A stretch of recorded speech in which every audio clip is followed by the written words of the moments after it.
And then she picked this hair off my shoulder and says, look, if you're gonna have an extra mating dance, at least pick a female with the same color pelt, right? And I thought, whoa, she's gonna go praying mantis on me, you know what I'm saying? Hey, if you find a mate in life, you should be loyal. In your case, grateful. Now get away from me. Well, I think mating for life is stupid. I mean, there's plenty of shit to go around, you know.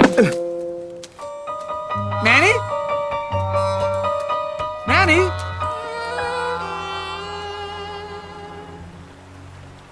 Who the heck is that?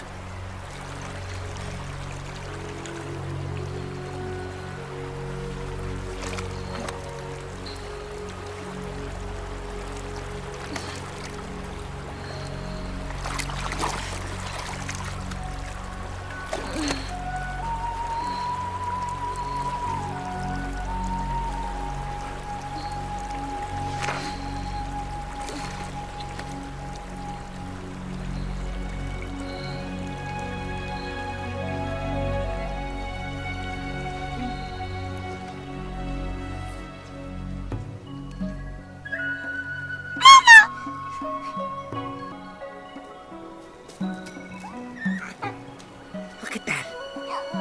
He's okay. Huh? You are dead! Not a big surprise! She's gone.